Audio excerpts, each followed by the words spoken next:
what you want, when you want it, where you want it. This is The Mesh.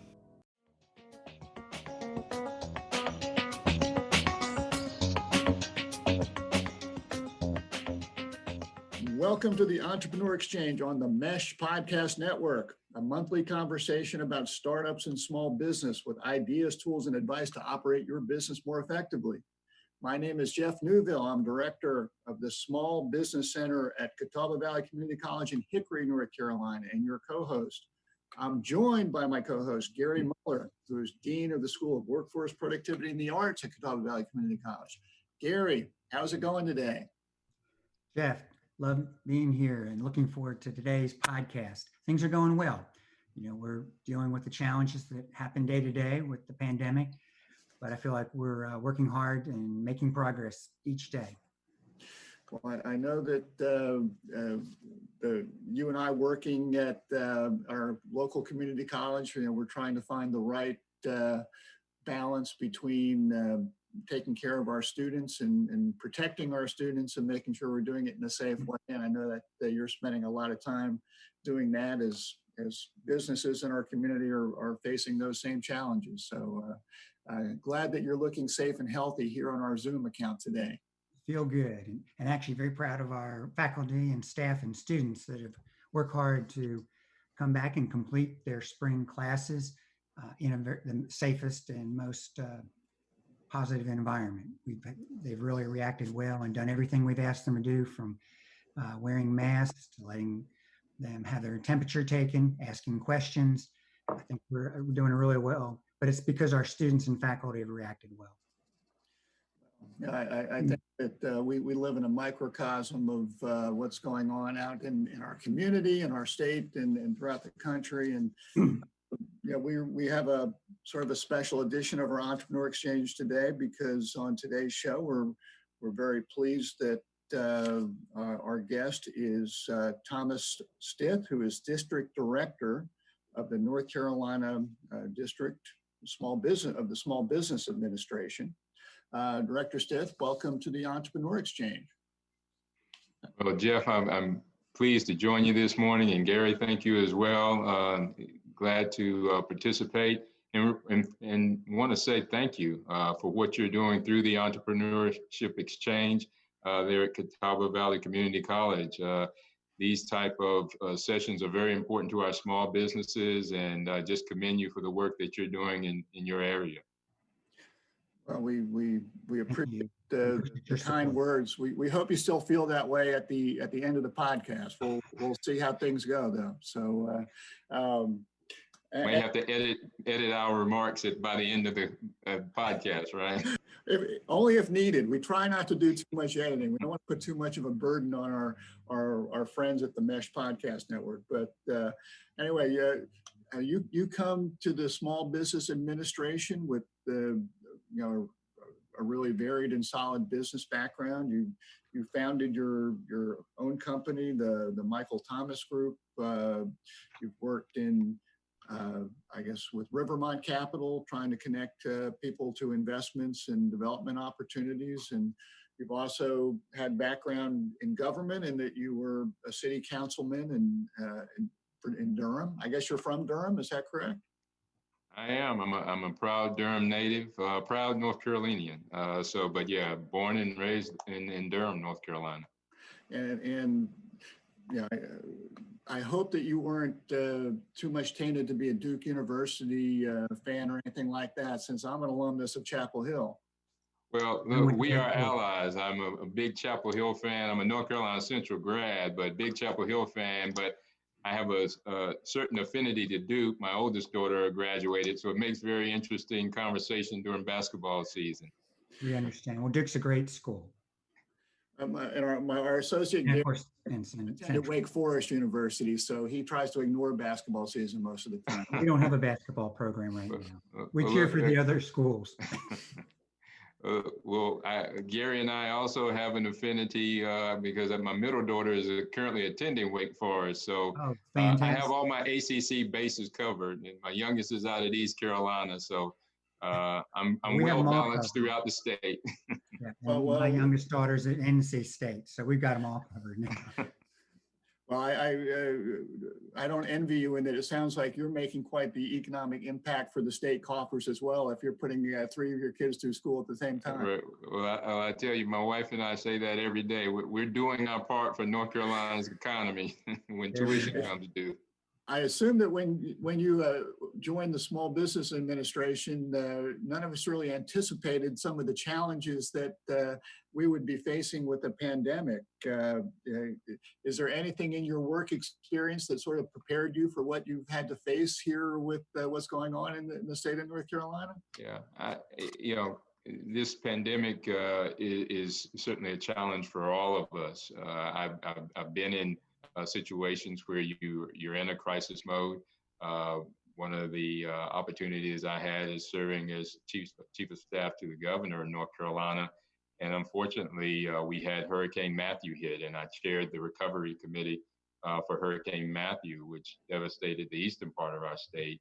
But having said that, there has not been an impact to our state, whether it's the economy or to our communities, that could rival what we're going through now in North Carolina. So certainly when I signed up with SBA, and we have 900,000 small businesses across the state employing 1.7 million people, and that was certainly a challenge just looking at it as we look to start, grow, and expand businesses. But had no idea we would, within a few months of joining the organization, that we'd be faced with this type of crisis for our country and our state. So I don't think anyone could have been prepared.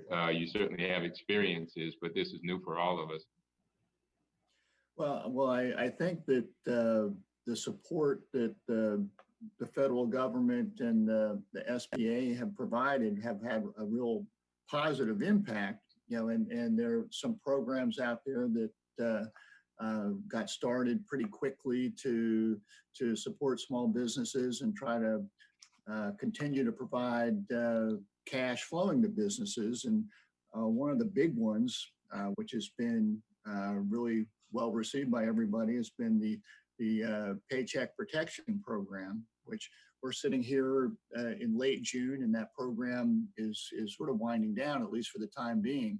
Why don't you tell us a little bit about that program and how it's been going here in North Carolina, and some of the things going on that are going to make it easier for businesses to get forgiveness for some of those funds that have participated in the program. Yeah, the Paycheck Protection Program has been one of the key responses from SBA. And as you mentioned, it was a program that was passed as a part of the CARES Act on March the 27th, and within a week, SBA launched it. And that's just unheard of. The first round of funding was $349 billion. And within a few weeks, 14 days actually, SBA did 14 years worth of lending. And that is what prompted the second round of funding for PPP. But the key component of the Paycheck Protection Program is very important for our small business community. It provides not only financial assistance to help retain jobs and retain employees, and some percentage for general operating expenses.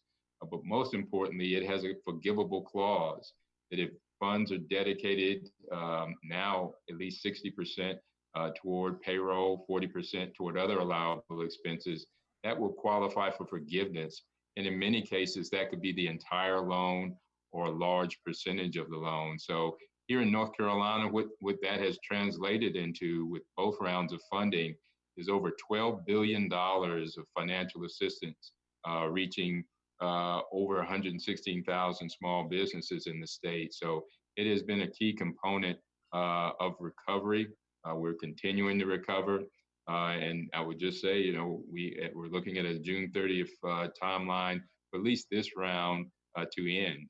We have over $100 billion remaining. So these last few days, we're really supporting small businesses if they haven't applied to apply so that they can benefit from this significant initiative.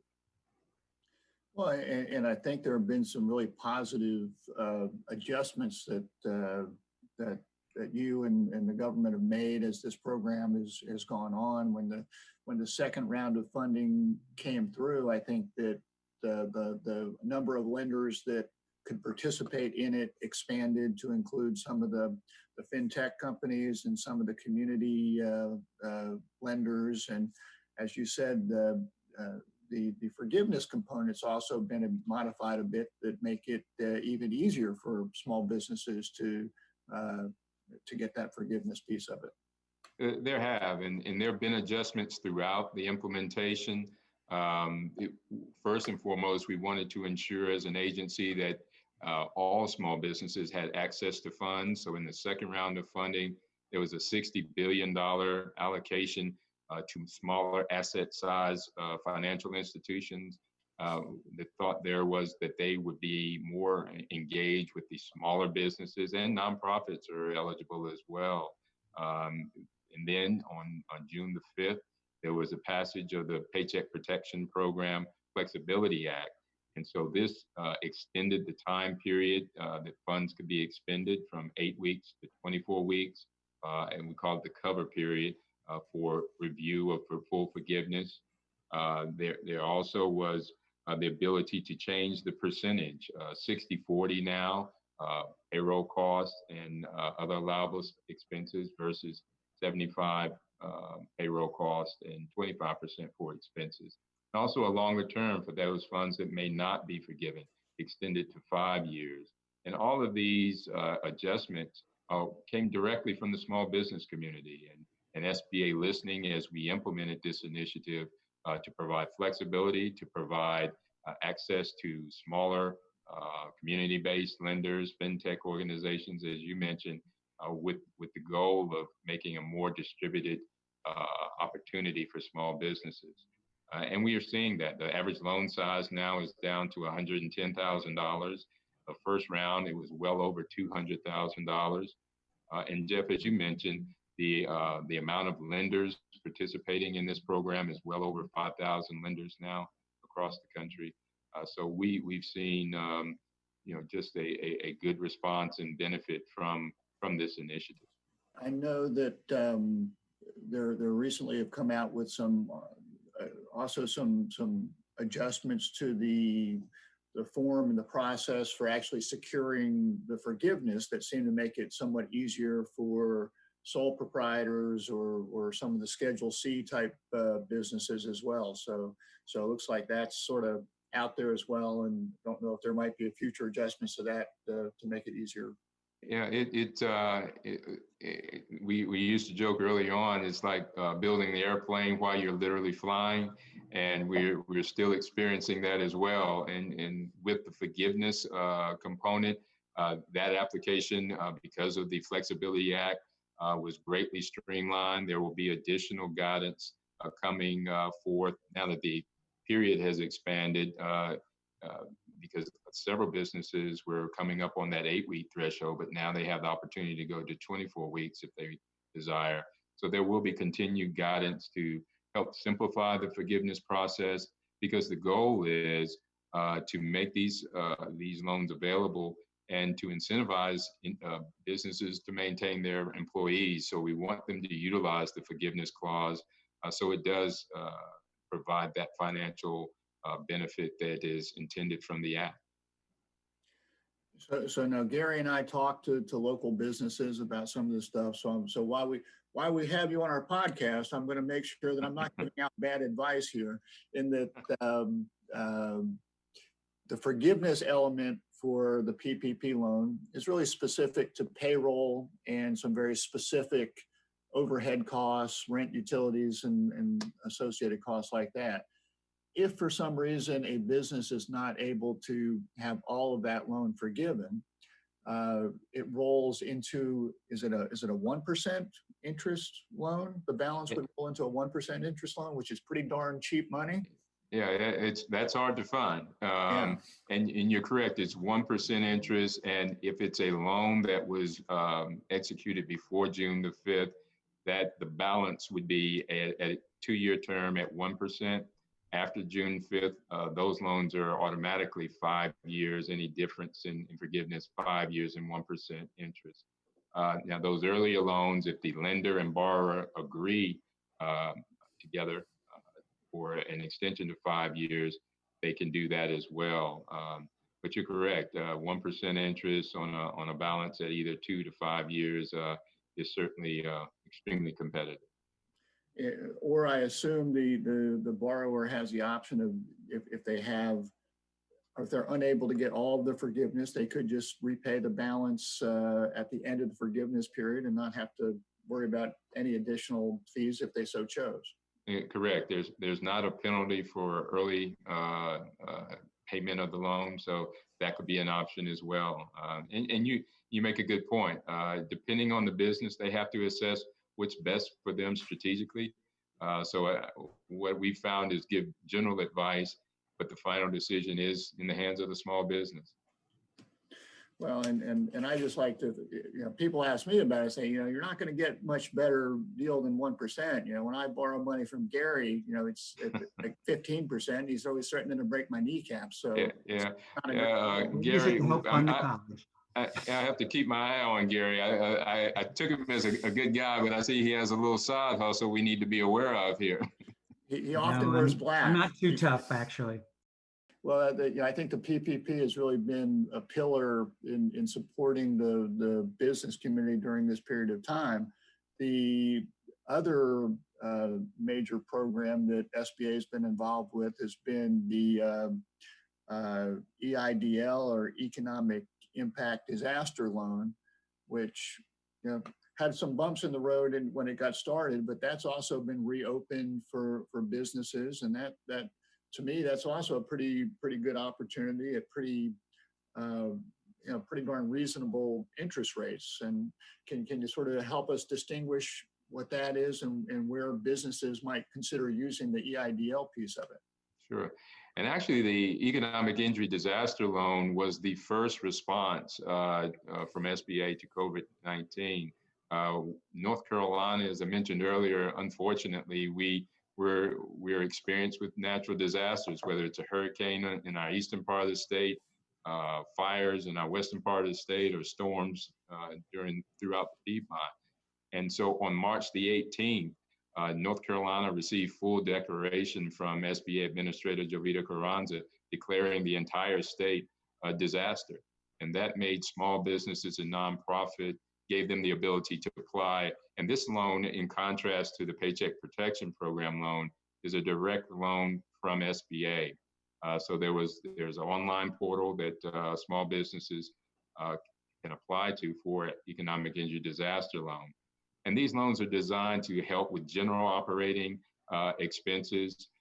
And it is a 30-year term at 3.75% for small businesses, 2.75% for nonprofits.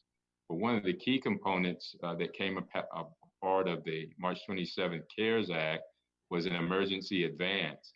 So not only can a small business be considered for a full EIDL loan, they can also, in the application process, elect to be considered for emergency advance up to $10,000.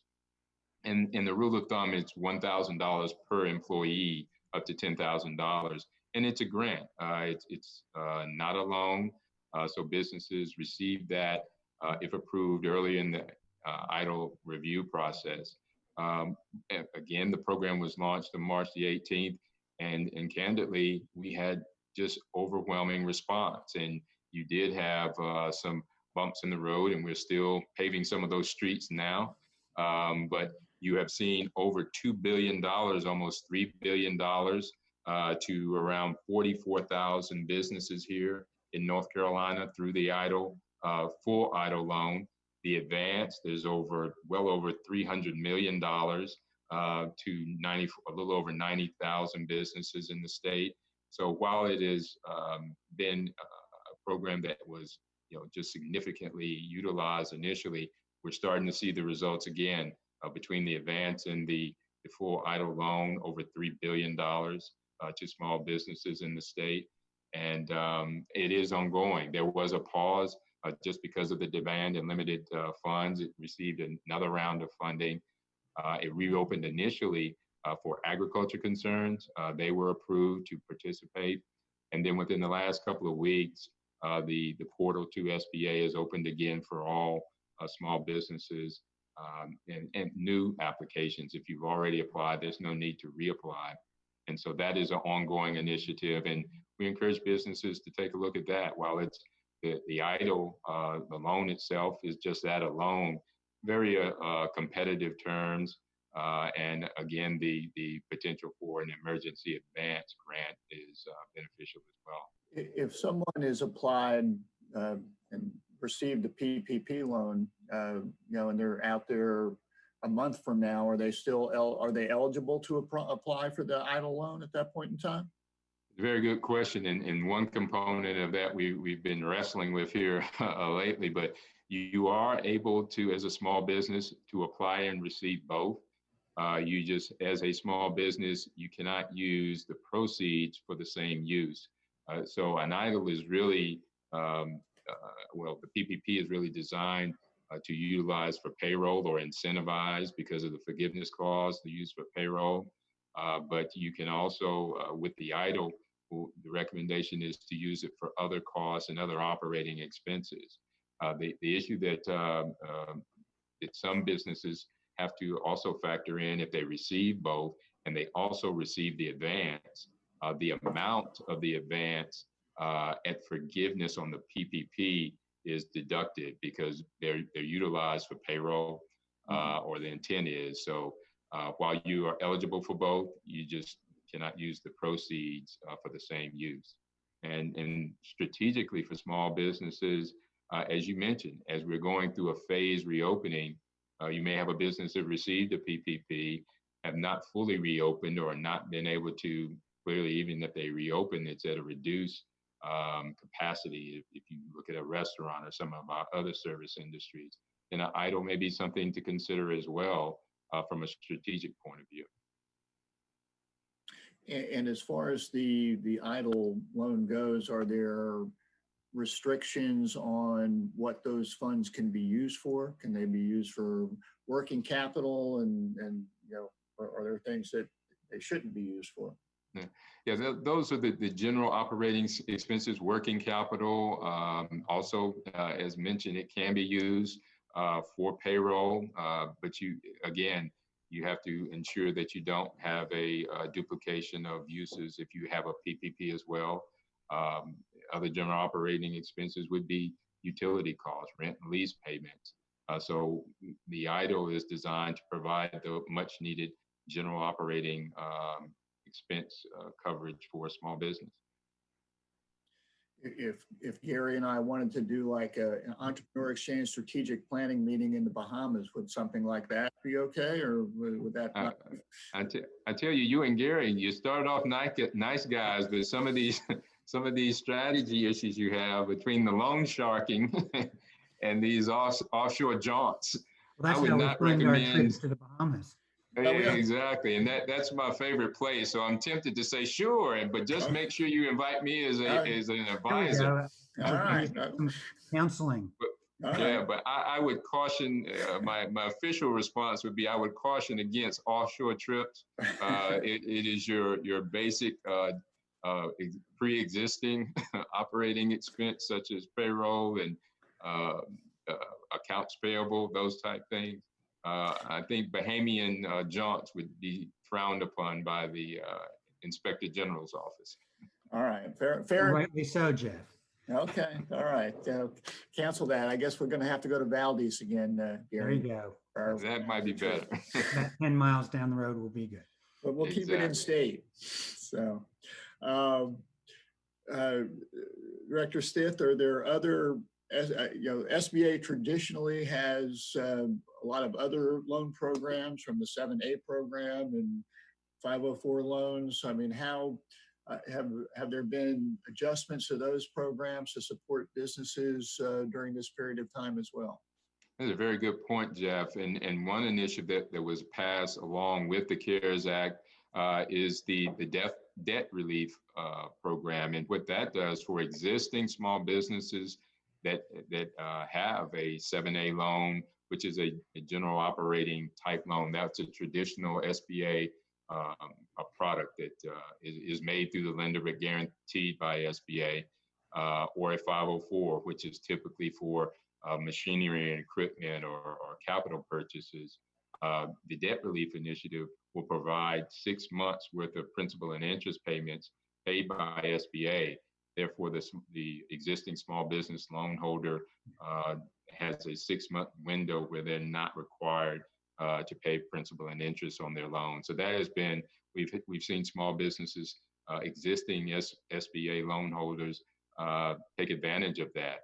Those traditional programs, and I've started talking with our small business community, and in particular recent conversations with the lending community, that those traditional products now are should be considered as a part of a go-forward strategy, and particularly with the 7A loan that gives a very attractive loan for operating expenses that businesses, if they're not an existing 7A customer, may want to pursue. So those type products will still be available as we continue to come out of this phase of the pandemic.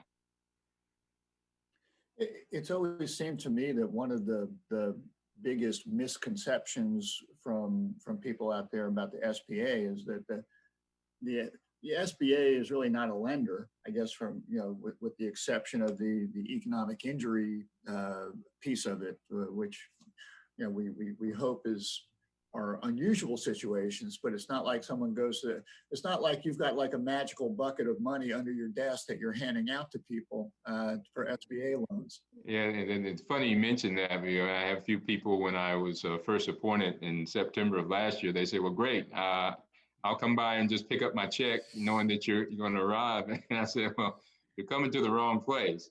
You need to go to your lender. And you're right. Early in SBA's history, there actually were more direct loans outside of the disaster loan initiative. But SBA's role in lending now is obviously having a cadre of lenders that are SBA approved, for lack of a better word. And SBA in turn will guarantee the loan between 75, 85%, depending on the type loan. And this really provides the lender, while you still need to be lender ready as a small business when you go through a 7A process. In many cases, that guarantee provides the lender that extra comfort level or bit of information to provide the loan to the small business. Having that guarantee from SBA, the federal government, is our role now, our role being SBA in the lending process. So we have numerous lenders that work with our SBA 7A, 504, bridge loan, those type initiatives to provide access to capital to our small business community. To me, that's always one of the big misconceptions there. Are there things that you've discovered about the SBA that surprised you or that you didn't know before you got into your current position? Well, the surprising thing to me, although I knew SBA was a key partner with the small business community, but just the depth and breadth of additional resources that are available either directly with SBA, whether you're talking about federal contracting. Soon after I got on board, the year-end total for federal contracting to small businesses in North Carolina was over $2 billion. So SBA plays a vital role in working with the small business community to access opportunities with the federal government. Obviously, the lending component, as we just discussed with our various 7A or 504 programs, and the technical assistance that in many cases is free of charge through small business centers such as you have there at Catawba Valley, our partners with the Small Business Technology Development Centers, the Women Business Centers, SCORE. So it was a little eye-opening to me just to see the resource partners across North Carolina. There's a Veterans Business Opportunity Center in Fayetteville that's partially funded by SBA. So realizing the depth and breadth of resources that we could bring to bear to support the small business ecosystem in the state was a pleasant surprise that there was multiple partners that we could utilize as we work to help businesses start, grow, and expand. I think people don't always understand how many resources are out there from from small business centers at community college, from the small business and technology development centers that are affiliated with the university system, the women's resource centers. I mean, there's a lot of support out there for businesses, and sometimes we have to do a better job of trumpeting ourselves to make sure that people can access us and find us. So we appreciate that. So we'll sort of get throw one last question at you, and we're taping this on Friday, June 26th, and our state governor, Governor Cooper, announced earlier this week that because of increasing coronavirus cases, that we're sort of going to put a little hold on our reopen at this point in time. And there are certain businesses that are still, fitness centers and bars that are unable to reopen, and really requesting that folks wear masks in public places. Not sure what the future looks like, and that it's not like this goes away next week. We're gonna continue sort of slogging through this and trying to figure it out as we go.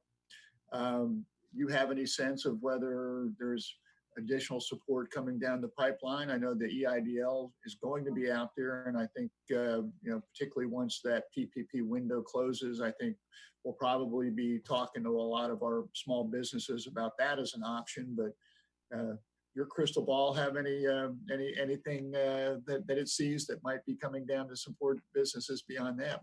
We could make some news here, We could probably make some news. It might not be for my advantage if I start predicting what's going to happen next. The biggest news may be I'm not with you all anymore. if I guess it wrong. I will say though that there's very significant discussions going on in Washington now with our congressional side of the House and SBA and Treasury and the administration in general on what will be the next strategy to continue to support small businesses. There's been discussions about another round of Paycheck Protection Program that may be modified and more targeted, and various other proposals that are being reviewed. So at this point, the crystal ball says we're going to have to wait for the sausage to get made in Washington before we can have a clearer idea of what may be next. But what's encouraging to me also, as we mentioned, significant amount of financial support in North Carolina. If you add it all up, around a little over $15 billion between PPP and the EIDL initiative here in the state. And so that's been clearly helpful and supportive of our small businesses. But and it goes a little bit to your previous question, a pleasant surprise, but not really surprise, is I talk with small businesses across North Carolina and our resource partners. What we're also seeing is the spirit of our entrepreneurs and small business owners throughout the state. They are resilient. They are pivoting as the economy has pivoted and changed, and everyone is realizing we're not going back to where we were, 3, 4, 5, 6 months ago. It's going to be a different economy, regardless of when we get to a full, quote, open economy. And our small businesses community are adjusting to that. You have small manufacturers that used to make hosiery, and now they're making masks. You have beauty product companies that used to make beauty products. Now they're making hand sanitizer because they understand, how to and have the equipment for that chemical makeup. So what's also going to happen as we move forward is our small business community is going to lead the way. They are not discouraged while these are challenging times.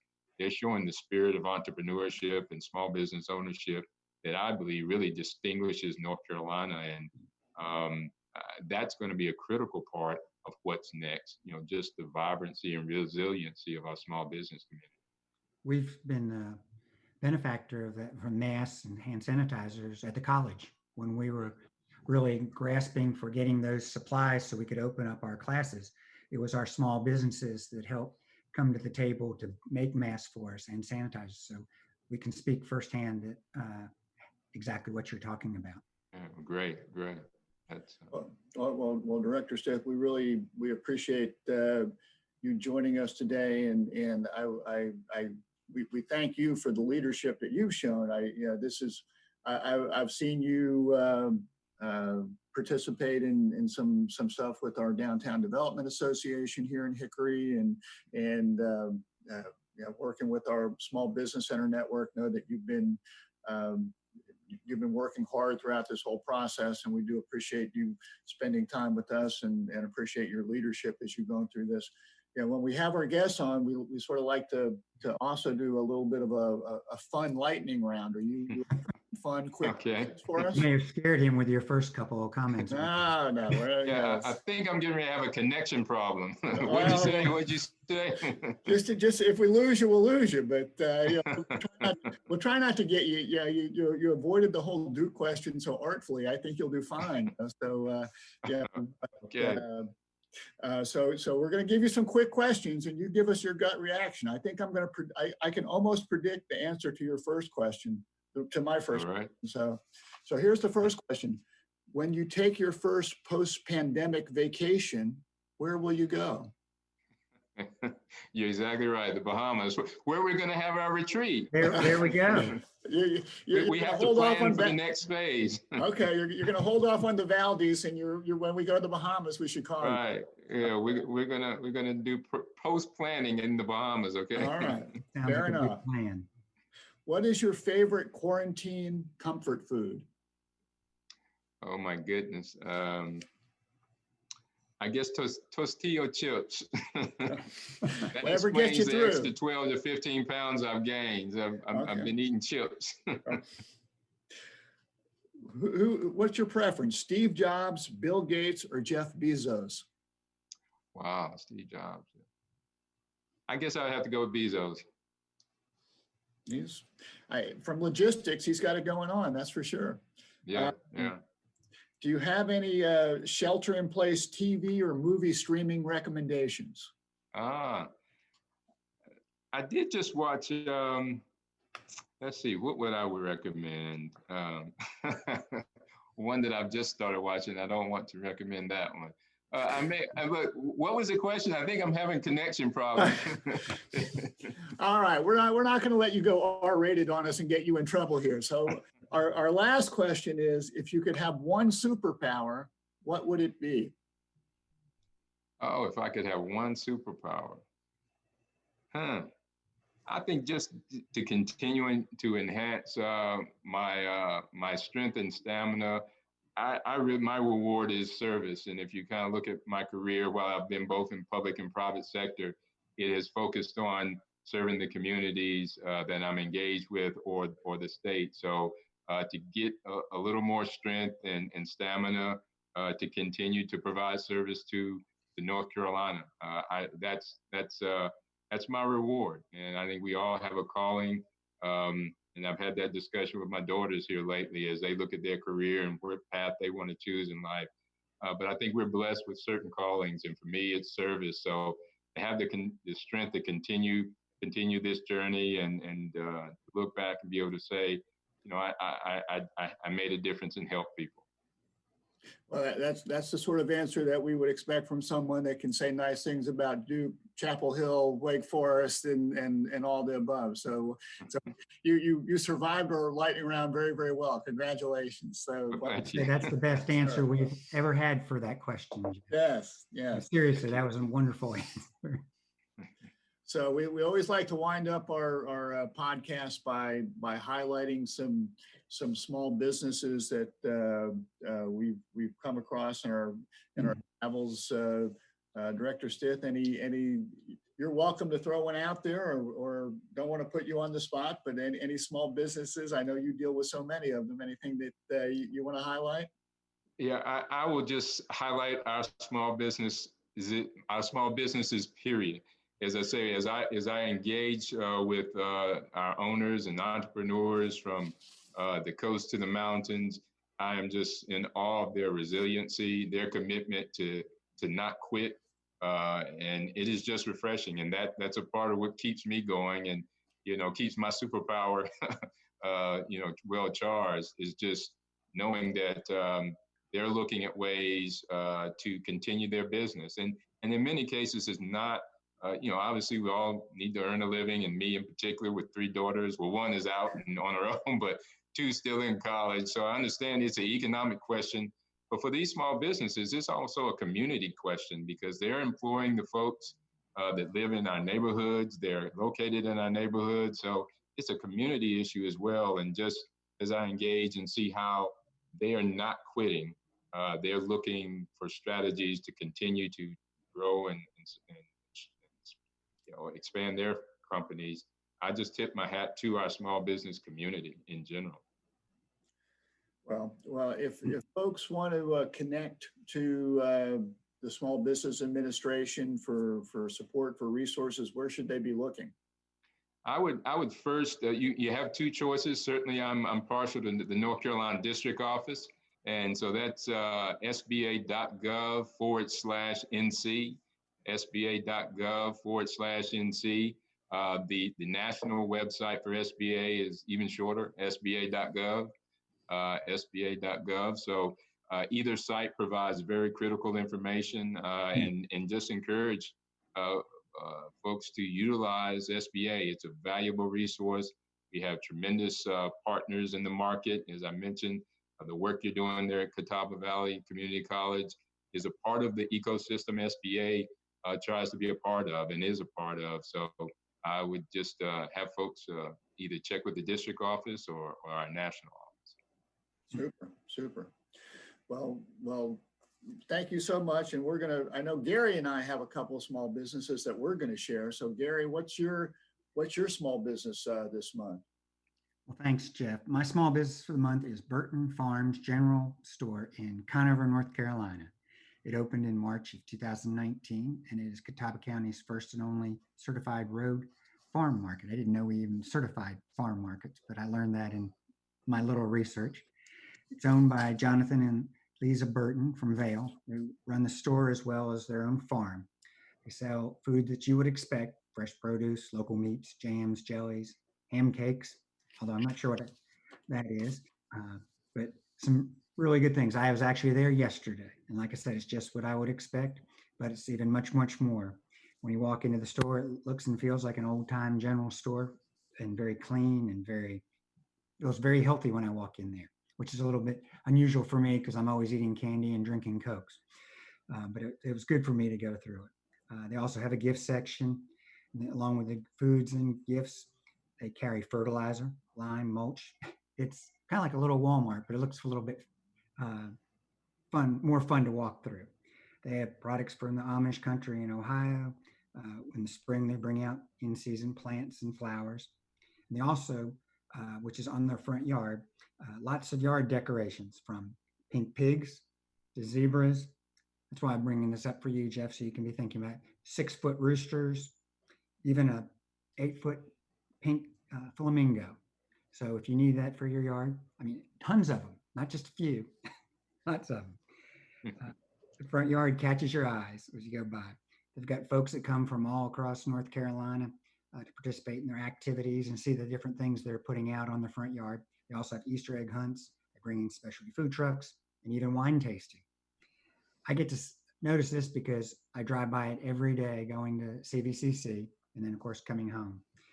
It's the biggest success I've seen. I mean, small businesses, have been resilient, as Director Stith said. This one's doing extremely well. It's wall-to-wall people, although they are social distancing. I will say that. Make sure that we know that they're doing it right. But they have a lot of people. They're just coming to see the things that they've got. It seems like a place to be in Catawba County. So I wish them well. Okay, super. Well, thank you for sharing that one. So I was looking. I sort of assumed that during difficult economic times, there are going to be businesses that sort of can find opportunities, and that there are just going to be some changes out in the marketplace. So when I was searching for a business to highlight this month, I was sort of doing some research on the internet, and one of the things that I've seen as a real challenge over the last few months has been the fact that it's sometimes been difficult to find toilet paper. and that made me very, very nervous a few months ago. The situation seems to be improving and improved, so it's not keeping me up at night. But I don't know how I came across this company, but I came across a company called Tushy, Tushy, and they make bidets that you can attach to your toilet in approximately 10 minutes. And I will be perfectly honest, I've never used a bidet, and that's a way that you can clean yourself without using toilet paper or using a very minimal amount of toilet paper. It was founded by a woman, Mickey Agrawal, in 2015, who just was looking for a affordable bidet attachment that,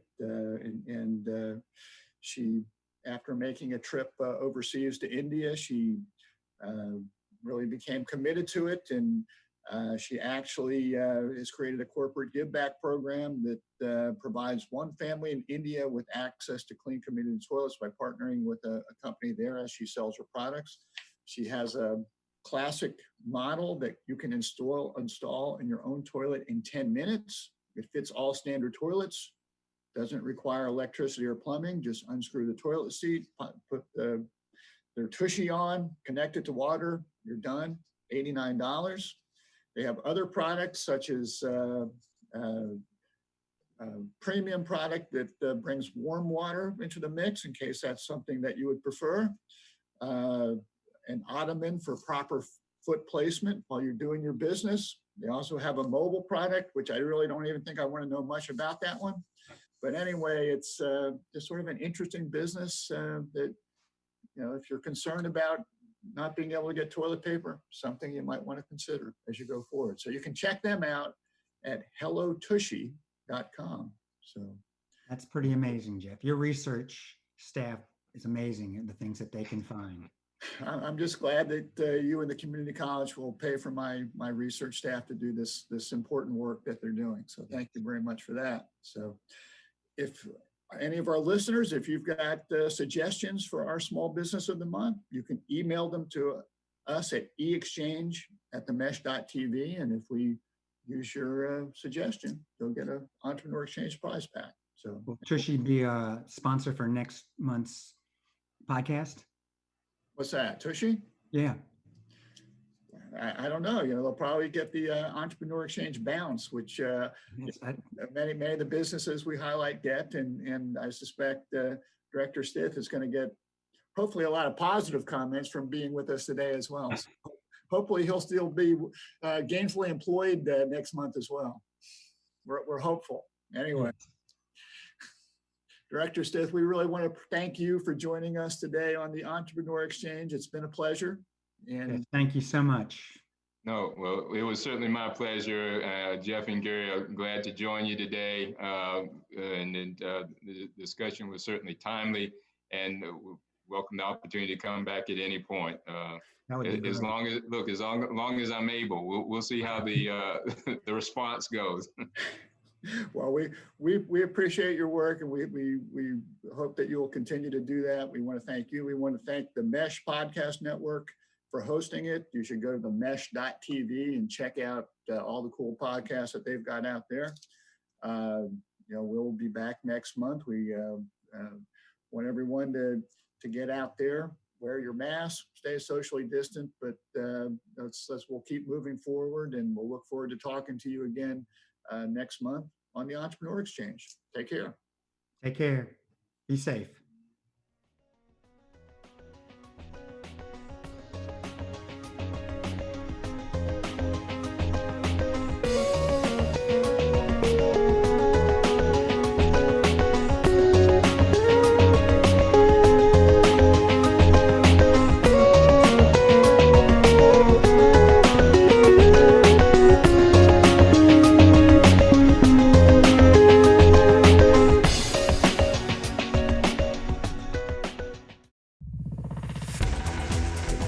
You've been listening to The Mesh, an online media network of shows and programs ranging from business to arts, sports to entertainment, music to community.